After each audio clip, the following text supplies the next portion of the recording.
Dry game ಎಲ್ಲ ಮುಗಿಸ್ಕೊಂಡು vet game ಆಡೋಕ್ಕಂತ start ಆದ್ವಿ. ಆದರೆ ನಾವು ಟಿಕೆಟು ಮತ್ತು ಫುಡ್ಡು ಎರಡು ಆನ್ಲೈನ್ ಬುಕ್ ಮಾಡಿದ್ವಲ್ಲ, ಅದಕ್ಕೆ ಟೈಮಿಂಗ್ ಇರುತ್ತೆ, ಅದಕ್ಕೆ ಹೋಗ್ಬೇಕಂತೇಳಿ ಟೈಮ್ ಆಗಿಬಿಟ್ಟಿದೆ ಅಂತೇಳಿ ನಾವು ಈ ಕಡೆ ವೆಜ್ ತೊಗೊಂಡ್ವಿ. ಅವ್ರು ನಾನ್ ವೆಜ್ ತಿಂತಾಯಿದ್ರು. ಹಾಗೆ ಇಲ್ಲೆಲ್ಲ ವೆಟ್ ಗೇಮ್ಸ್ ಆಡೋಕ್ಕಂತ ಸ್ಟಾರ್ಟ್ ಆದ್ವಿ. ಇಲ್ಲಿ ನೀರು ನೋಡಿದ್ರೆ ಟಪ್ ಅಂತಿದ್ವು. ಅದೇ ಖುಷಿಲಿ ಇವ್ರು ನಾವು ಹೋಗೋಣ ಅಂತಂದು ಹೋದ್ರು, ಡ್ಯಾನ್ಸ್ ಮಾಡ್ತಾಯಿದ್ರು. ಅಷ್ಟರಲ್ಲಿ ನೀರು ಬಿದ್ದುಬಿಟ್ವು. ಹಾಗೆ ಅಲ್ಲಿ ಬಿಟ್ಟು ಇಲ್ಲೆಲ್ಲ ಸ್ಲೈಡ್ ಗೇಮ್ಸ್ ಆಡೋಕ್ಕೆ ಬಂದ್ವಿ.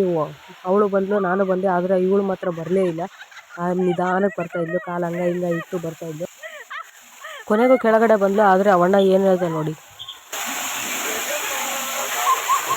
ಹಾಗೆ ಅಲ್ಲಿ ಮುಗಿಸ್ಕೊಂಡು ಬೇರೆ ಸ್ಲೈಡ್ ಆಡೋಣ ಅಂತ ಹೊರಟ್ವಿ. ಹಾಗೆ ಇಲ್ಲಿನೂ ಮತ್ತೆ ಇವಳು ಬಂದಳು, ಈ ಕಡೆ ಸೈಡ್ ನಾನು ಬಂದೆ. ಅಲ್ಲಿನೂ ಅವಳು ಮೆಲ್ಲಕ್ಕೆ ಬಂದಳು. ಈ ಜಾಗದಲ್ಲ ಬಿಡು ಅಂತೇಳಿ ಇಲ್ಲೇನೋ ವೇವ್ ಡ್ಯಾನ್ಸ್ ಇತ್ತಂತೆ, ಅದನ್ನು ಆಡ್ಕೊಂಡು ಹಾಗೆ ರೈನ್ ಡ್ಯಾನ್ಸ್ ಆಡಿದ್ವಿ, ವೇವ್ ಡ್ಯಾನ್ಸ್ ಆಡಿದ್ವಿ. ಹಾಗೆ ಆ ಥರ ಗೇಮ್ಸ್ ಎಲ್ಲ ಮುಗಿಸ್ಕೊಂಡು ಹೊರಗಡೆ ಬಂದ್ವಿ. ಇಲ್ಲೇನೋ ಮಿಕ್ಕಿ ಮೌಸ್ ಥರ ಗೊಂಬೆ ಹಾಕೊಂಡ್ಬಂದಿದ್ರು, ಅವ್ರ ಜೊತೆ ಸ್ವಲ್ಪ ಬಸ್ಗಳು ಇರಲ್ಲ ಅಂತೇಳಿ ಇರೋ ಬಸ್ ಹತ್ಕೊಂಡು ರೈಲ್ವೆ ಸ್ಟೇಷನ್ ಹತ್ರ ಬಂದ್ವಿ. ನಾವು ಬಂದಮೇಲೆ ಫುಲ್ ಮಳೆ ಶುರು ಆಯಿತು. ಹಾಗೆ ಟ್ರೈನ್ ಬಂತು, ಟ್ರೈನ್ ಹತ್ಕೊಂಡ್ವಿ. ಎಲ್ಲರೂ ಮಲ್ಕೊಂಡ್ಬಿಟ್ಟಿದ್ರು. ಬೆಳಿಗ್ಗೆ ಎಲ್ಲರಿಗೆ ಬಾಯ್ ಹೇಳ್ಕೊಂಡು ಮನೆ ಕಡೆ